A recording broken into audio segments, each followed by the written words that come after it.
Yeah, if this had been 2 hours earlier, we might have had to reschedule. So yeah, all good. All right. I'll just give it a minute or so, and then we'll kick off. Yeah, that's sweet. But I can see you fine and hear you fine, so that's the main thing. Sweet. What's the reception of the last two been like? I've not been able to make them, but Yeah, no, it's been good. I mean, I've been doing recordings of them all, so people have been, commenting after the fact. Probably we've been sort of getting probably a handful of people overall on each of cool. them, and then but um, but yeah, gaining some traction. Hey, Chris, Hey, how you going, Dean? thank you. All right. Well, we might kick off anyway. We've got a couple of people rolling in. But yes, so just make sure, yep, my uh, recording is going. So I just wanted to welcome everyone here today for this episode of Points, Lines and Polygons. We've got our special guest, Reender, with us, who is in New Zealand, so which is good to sort of spread the network across the ditch. And so hello from all of us on the West Island. And so yeah, today is a bit of a casual chat in regards to career direction and that leap of faith that Reender took to start up his own independent consultancy. So welcome everyone. If you have questions at any point, we'll have some questions at the end if there's time, but just type them into the chat and we'll go from there. If we don't get, I'll get back to them. So welcome, Reender. Thanks for spending the time with us today. I guess as we have done with the last couple. Let's go, right back and sort of where you got interested in spatial technologies and where you started, in uni and stuff like that. So, and then we'll sort of work our way to the present day. So, yeah, sure. if you want to give us a bit of an overview. Yeah, I was actually thinking about this in preparation for this. I think my first exposure to GIS was probably high school. So we're going back kind of 22 years. Um, so whatever version of software was running at the time. Yeah, we had a high school geography class field trip to our local council, and it was sort of centered around like policy and stuff and how that can how that side of it works. But yeah, we ended up in this office and there was a bunch of people doing GIS, and I think without knowing it, that was probably like my first exposure to it. And I remember finding it quite interesting at the time. And yeah, so I ended up going off to university, and I ended up with a master's in geography, but um, yeah, GIS was sort of more a peripheral thing. At uni, there wasn't really a lot of formal classes and things like that. I just sort of picked it up as I went along. Um, and then, yeah, decided actually I quite like this thing. Made it quite a big part of my master's. And then, yeah, ended up managing to get a career in GIS. It actually wasn't my first career choice. I was pretty keen on doing like a lot of field work and stuff like that. But yeah, New Zealand was coming out of the grips of the global financial crisis at the time of me leaving uni, and it was really hard to get into the fieldwork game, and it was actually hard to get into GIS as well. But I, yeah, cast the net a bit wider and ended up getting my first job at a consultancy in Canberra in the end. So yeah, had to spread my wings earlier than planned, but yeah, that was how I got my start. And did you, for that role, did you actually work in Canberra or from New Zealand? I did, yeah. So me and my now wife packed up our lives and came across to Oz for a couple of years. I think we lasted 2.5 years in Canberra Oh, before nice. she'd had enough. I actually didn't mind Canberra. I thought it was fine. Yeah, I Do you Quite think love it or Canberra's you one of enjoyed hate the it? those. time there. Yeah, It's I mean it it's a was love or hate place, I reckon, Canberra. Yeah. So yeah, it was definitely like I've been warned that Canberra can get cold, but I kind of dismissed that as Australians saying, "Oh, it gets cold," but it was actually yeah. cold, genuinely cold. Um, but yeah, it was a good time, and I think yeah, without that move, I probably wouldn't be where I am at the moment. It's definitely the thing that kickstarted my career. And so in your masters and those sorts of things, what sort of things did you focus on, and how did you then, mold that whole GIS aspect into it? Yeah, so I mean, I used GIS as a part of my masters in a fairly simplistic manner, like knowing what I know now. But it was a part of my masters basically required me to map the historical change in uh, a river and a valley, and as well as the riparian vegetation and how the two might have impacted each other. So it was a case of like getting sourcing these old aerial photos of my study area. Had to scan all those to digitize them, had to georeference them, and then you sketched out the river channel and how it changed, and then also the vegetation around it and how that changed. And just kind of compiled that as a GIS project, which supported the overall master's thesis. Yeah, and it's interesting these days, that a lot of that imagery is now online, so it would have made Mm. your project a lot easier back then. Yeah, But I for sure. but I would suspect doing those sorts of things gives you a greater understanding of how you can collect and digitize data, bringing it from, a fixed aerial photo and getting it in the right location. And Mm. then I think those sorts of things give you a greater understanding of where things sit in the world geographically. Yeah, for sure. And I think it also, like, knowing what I know now and at the point of my career I'm at now, gives you an appreciation of how far things have come, and actually not that long amount of time, that big amount of time, um, Yeah. as well. But yeah, for sure, like it gives you a lot of grounding in um, how things really work. Yeah. And I think that's a really important point because, last week we sort of touched on a little, in and around AI. And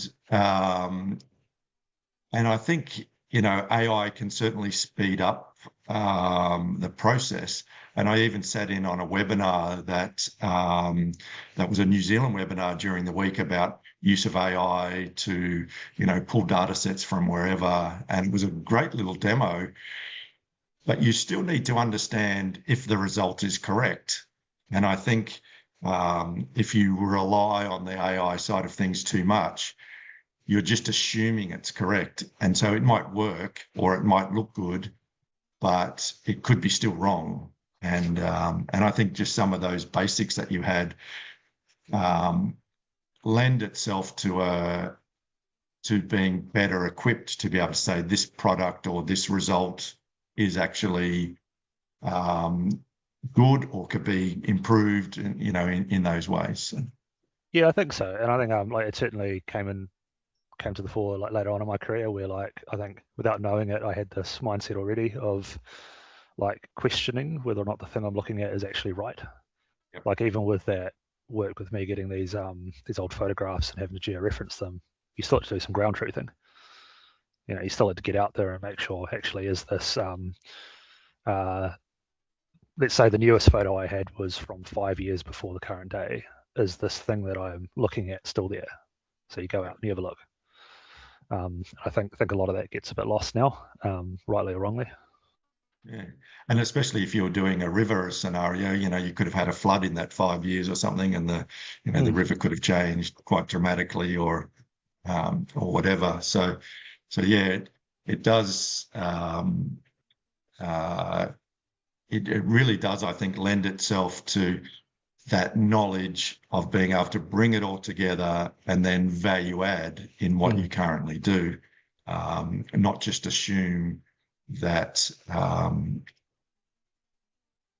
that the photo is right, or well, the photo is going to be obviously right, but whether it's in the right location or even the right date frame, you can sort of go, has it been labeled correctly? Those sorts of things, where you can have your eye in a bit better. Cool. So yep. So you came over to Canberra and worked there for a couple of years. So what was that project, or what was that work that you were doing there? Yeah, so the consultancy, it was called FrogTech Geoscience. Oh, They don't yes. exist anymore.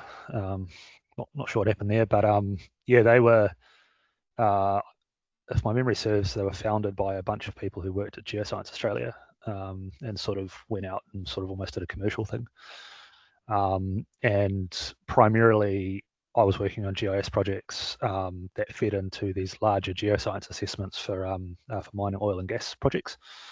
So that it was quite often the bit at the start where a company said, "Hey, we've got this," let's say BP or someone like that. We've brought this block or this permit, because from what we understand, we think there's going to be oil or gas there, or the minerals we're looking for. We're going to pay you guys a bunch of money to do the assessments. And obviously, it makes sense to present that stuff as a GIS project or as a picture that people can see. And even the stuff that's underground, you do like a seismic assessment. That's effectively a DEM, but just under the surface. Yeah. So yeah, you'd present all this stuff as a GIS project back to people. And being somewhat of a junior role, mine was more heavy on the data creation and management than anything else. I wasn't sort of the person doing the geoscience assessments or anything like that. But yeah, sort of contributed to the final product. Obviously, a good exposure. You were there for a couple of years, and then from there, did you then go back to New Zealand, and then? Yeah, we so we did the 2.5 years there, and yeah, we ended up in Wellington. I got a job with the New Zealand Defence Force. It was a civilian role that was quite heavily focused on supporting operations and humanitarian type things. So like one of the roles of the Defence Forces, you support your partner nations and things like that if there's a humanitarian disaster. The big one when I was there was Cyclone Winston that went through Fiji. So it was like helping with the damage assessments and where are you going to land planes and all that kind of stuff. Yeah, yeah, that'd be fairly interesting. It was, yeah, and funnily enough, drew a lot on the skills I developed in uni of looking at photos and interpreting things and mapping things and all of that. So yeah, that was a really cool job. It is probably one of those really surprising things, the number of island nations that are in the Pacific, in and around, both Australia and New Zealand. And I'm amazed at how often, I'm really amazed at how often New Zealand gets left off the map, when you see a map. Yeah, But we're not always mad about that, by the way. We're actually no, quite happy people forget about us. But it is, the number of countries that are in the Pacific, and just because they end up being, New Zealand's obviously a bigger country overall than than Fiji and Vanuatu and those sorts of places, but they get missed off the map so regularly. And it wasn't until I follow this. I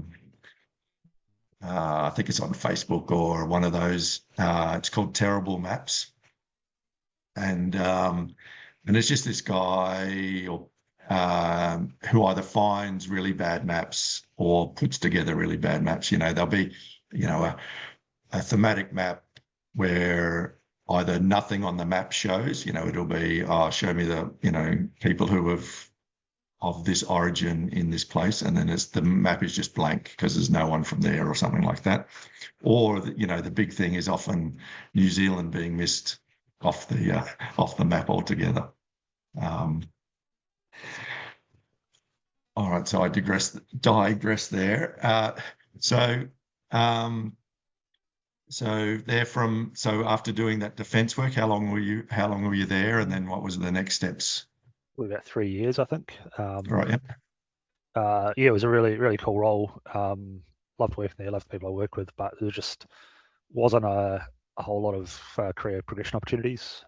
So I ended up taking a more senior role with Statistics New Zealand, sort of our version of the Australian Bureau of Statistics. And I was there for 5.5 years, about that.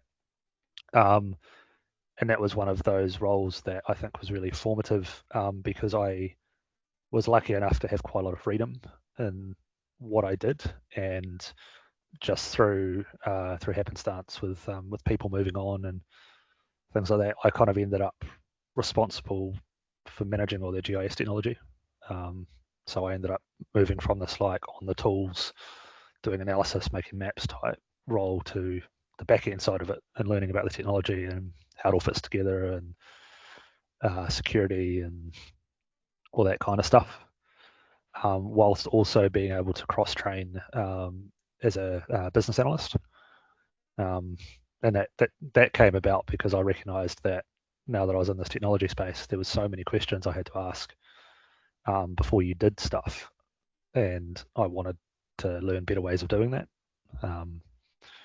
I happened to sit next to the project management office for stats, so it was just lean over the partition and talk to someone about how I go about learning to be a BA. And stats were awesome and provided me with an opportunity to learn that and do a secondment. And yeah, so that had a big bearing on where I am now, that's for sure.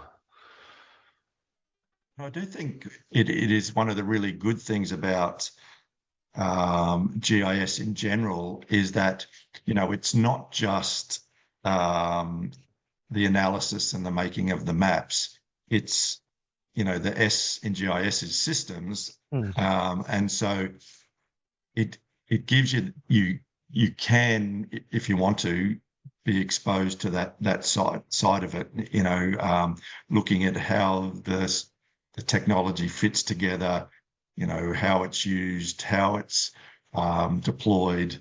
And I think that, yeah, like you said, that's a fairly natural, like I think most GIS people are question askers, want to see, you're doing analysis. So that's, asking a question, getting a result.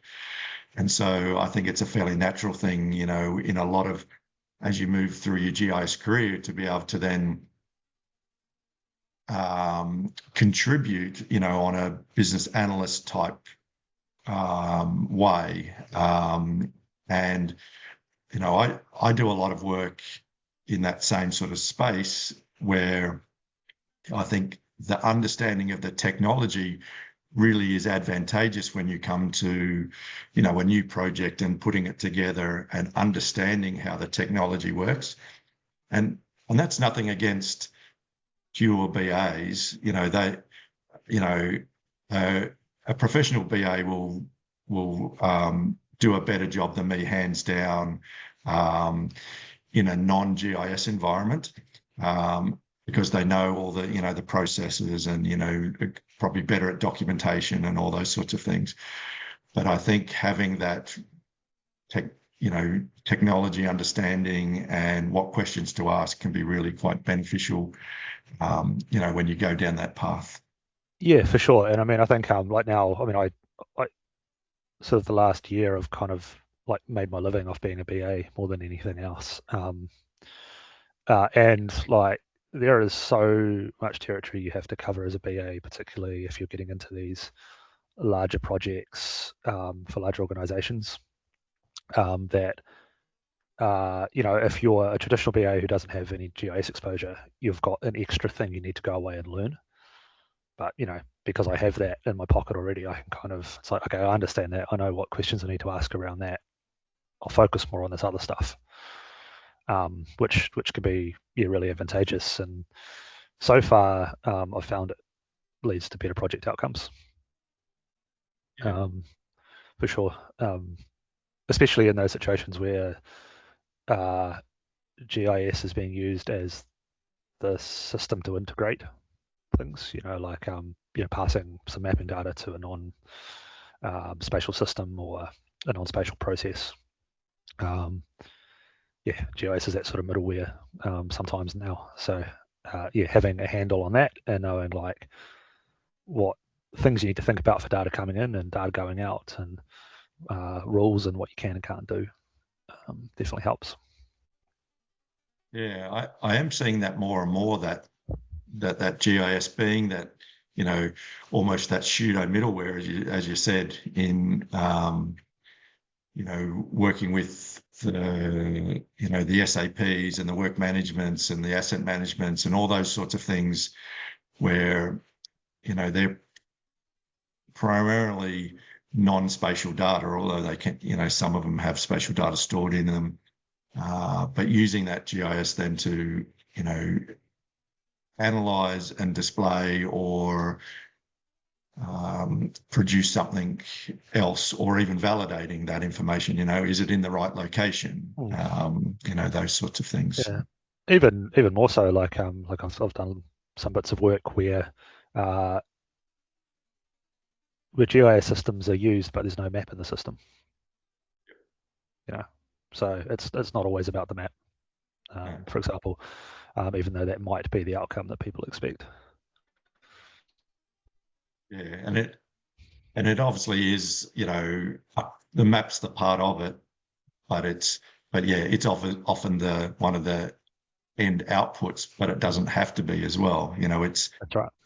Is this data in the right geographic location? Is it, especially in, when you might be trying to figure out what assets might be near it, or, a route to go from A to B, but that's just for, being able to do, advertising or whatever it happens to be, using that data in a spatial way, but the output isn't necessarily spatial. That's right. Cool. All right. So after statistics, where did you head from there? So I guess the string I didn't really have in my bow yet was the commercial side of things so much. Even though I'd started out in consultancy, I wasn't, ever at that level that I needed to worry about that sort of stuff. I went to a transport consultancy, transport/spatial consultancy, and I did probably about 18 months there before we had a restructure, and I was one of sort of 30 odd, I think, that ended up being laid off. Thankfully, I was able to find another role pretty quickly at another consultancy. But in the middle part there, I think this is probably where we're going to get to in a bit, but in the middle part there, I'd sort of gone, shit, I might not be able to find a role, especially in Christchurch, like where I am. There's a lot of opportunity, but it doesn't come up very often, if that makes sense. Like, so I sort of put the wheels in motion to go into contracting should I need to. So I sort of, went away and learned about the tax side of things, and put the feelers out there, just in case I needed to pull the trigger on that, which thankfully at the time I didn't. And then ended up another consultancy, and I was there for about a year before I decided I'd had enough of that life. I wanted to try my own thing. And it obviously, as you said, when you're between roles, that's often when people will go, if you've got that sort of, I guess, that inner entrepreneur, because not everyone wants to go out on their own or do consulting, in their own right. But it obviously sparked an idea in your head, Mm. and so Yeah, for what was sure. For sure it did. Yeah, like when I was sort of contemplating, like, oh hey, am I gonna have to go contracting to fill a void or something? Um, yeah, like I'd got a new role and I'd gone into it, and the whole time I was there, I kept thinking like, oh, maybe I should give it a go. Like, what are the, and I'd sort of run through these benefits of doing it, and then also the downsides of doing it, or potential downsides of doing it. And yeah, I just couldn't quite scratch that itch, and thought actually, I'm not getting any younger. I'm in a position, like family-wise and financially, that I can probably take a hit for a few months if I can't make it work, and if it doesn't work, I'll just go back to working a regular job, for lack of a better way of putting it. and I think that's probably how a lot of people start in that respect. Um, there's obviously what I call sort of professional contractors / consultants. So you move from project to project. It might be a few months to a year or whatever, but it's always just from project to project. And then you get some people who will do contract work to just fill a gap. And so they're always in tension. Their preference is a full-time role somewhere. And so you do get those people like yourself who go, I think I can actually make a go of this if I stick at it. And so what are the pros and cons that you've found since taking that leap of faith? I think for me, I think without knowing it, was probably craving a lot more agency, and definitely being your own boss and being in the contract space can help with that. Like if you can um, find a project or a client that allows you to work 6 hours a day instead of 8, let's say, or 4 days a week instead of 5, or you're the kind of person who can get by on not a whole lot and are happy to do a couple of days a week, you can do that, and you can build the work around the life you want to live. I'm not the kind of person who does particularly well with not being busy, so I've definitely prioritized trying to find um, more steady work than perhaps some other contractors might. But yeah, definitely a pro is sort of being able to do things a bit more on your own terms. Um, the the money can be really good when you're getting consistent work. And if you can sign on to, let's say, a long-term project for 3 days a week, depending on your charge out rates, that'll probably see you through for a year. And you know that's an awesome spot to be in if you can get there. Yep. Um, uh, yeah, you can kind of just you can work in your own way. Like I'm probably not what you would call a traditional BA, but I still get the job done working in my own way, Yep. and that's like quite empowering. Um, especially when you send an invoice out, someone pays you for you just being you and doing good work. Yeah. That's really quite cool. The downsides though is that if you don't have a great network or you're not into doing BD, business development, it can be quite hard to find work or find consistent work, um, which can potentially be a little bit demoralizing, depending on your personality. Um, Obviously, yeah, everything's on you. You're the CEO of one, so to speak. And you gotta find the work, do the taxes, all of that kind of stuff. And I think one that probably people don't speak a lot about is that depending on who you do work with. Um, like in my case, I'm largely a virtual team member, for lack of a better way of putting it, and I work remotely. And there is definitely a loneliness there, which isn't apparent at the start. but does come about. And I'm certainly not a hugely social person, so I don't mind like my own company and working remotely and stuff. But it's definitely something that I don't think is spoken about enough, and yeah, might not be the gig for you if you're a bit of a social butterfly. And saying that, there's definitely things you can do to have a social life outside of work that helps a lot. And Yeah. no, that's all really good advice. One of the things I find personally as well is I'm not good with bureaucracy, uh, and so the couple of times where I've gone from being an independent consultant and I've seen it, and gone and worked for someone, in the last last probably dozen years, I've probably done it 2 or 3 times, and I'll probably last 6 months. And mostly I last the 6 months because of the bureaucracy in terms of, I find that one of the real benefits of doing consulting and contract work is, all the bureaucracy is, to get to the project has been done, and then when you come on board, there's a defined set of things that you have to do. And that doesn't mean you can't get drawn into the bureaucracy, but you're less responsible for it. You less have to adhere to, bigger company protocols and all those sorts of factors. And that's one of the reasons I like just doing the project. I do most of my work remotely as well.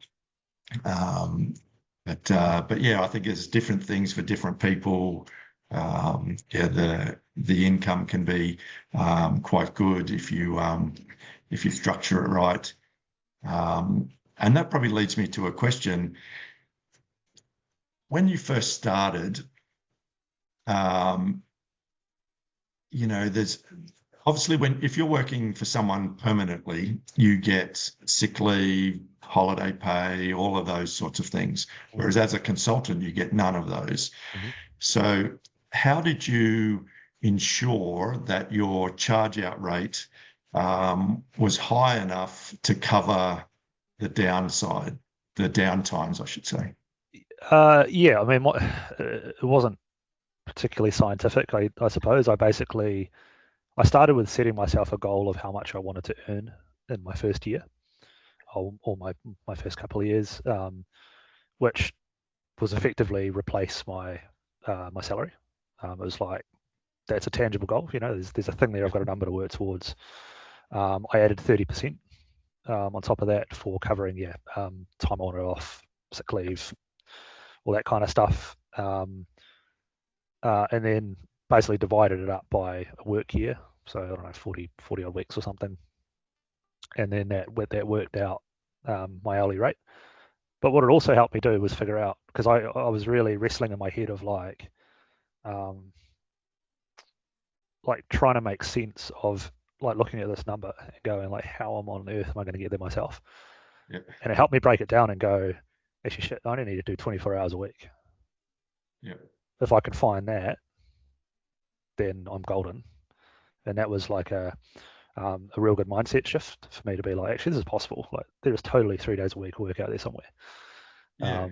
And then away I went and did it.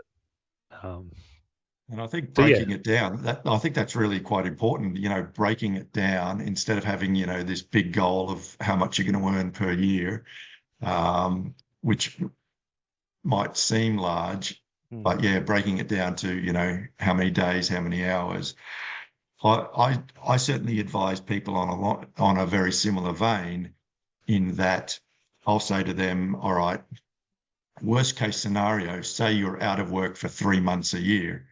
And so that sort of really, is very similar to you adding the 30% on. And so it then covers, downtime between projects. It covers holidays. It covers, sick pay and all those sorts of things.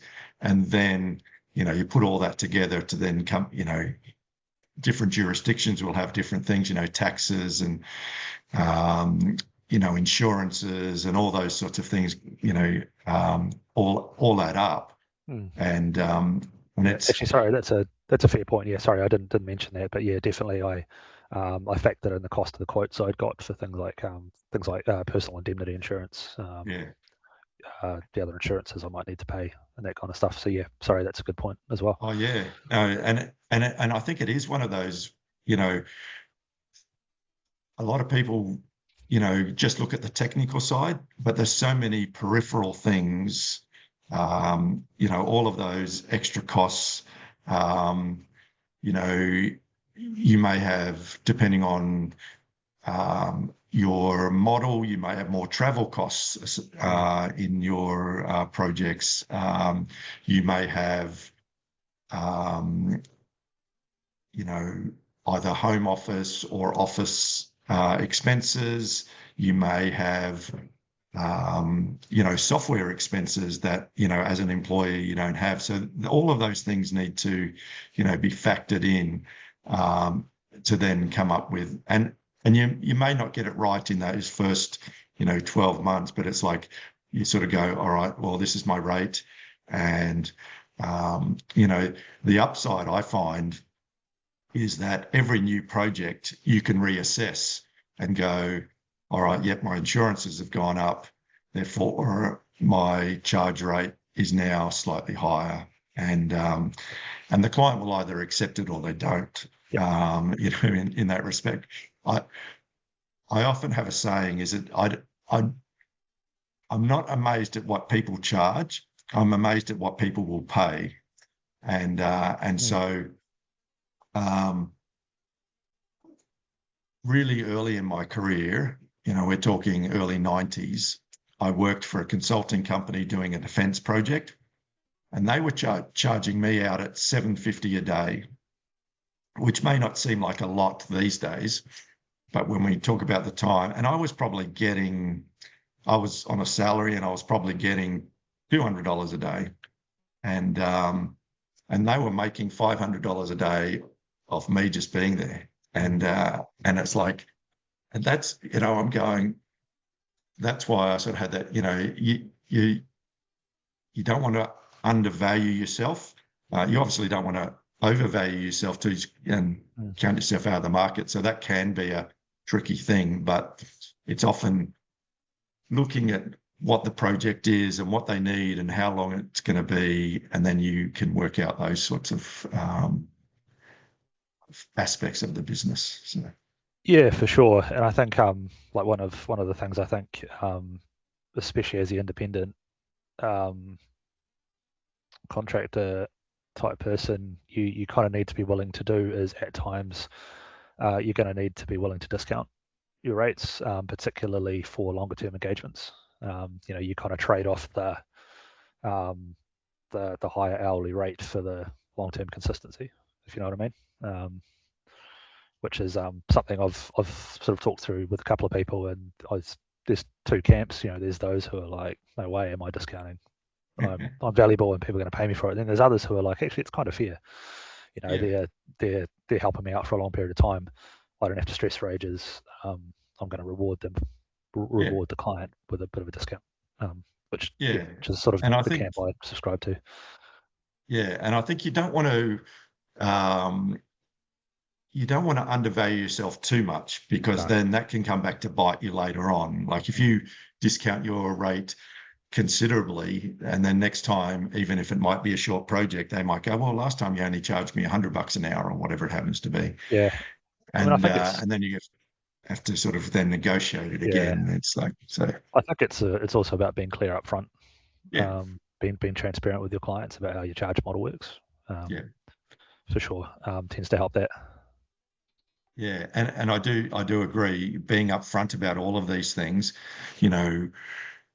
your invoicing rate, your, the frequency, I should say, your actual charge out rate, what you expect of them, what they expect of you, negotiate all that stuff up front, because it can You might think that you're doing a good job, and oh no, I won't send that invoice now because but that's what you agreed. You said you were going to do it monthly, and then if you then let it stretch to 2 months, you might then go, why aren't they paying so quickly or whatever? And you may have just missed a cycle, and all of a sudden you're now being out. So yeah, be really clear.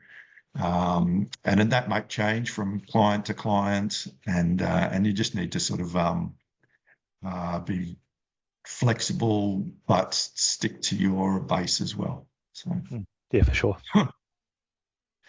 All right, I guess that's been really good. I mean, I guess overall, would you recommend, the path that you've taken to, as an independent consultant now? Yeah, I mean, I think the success I've managed to have over the last 12 months, actually, it's 12 months to the day since I walked out of my salaried employment, uh, plays into my view a little bit, but for sure, like I've had a really good time.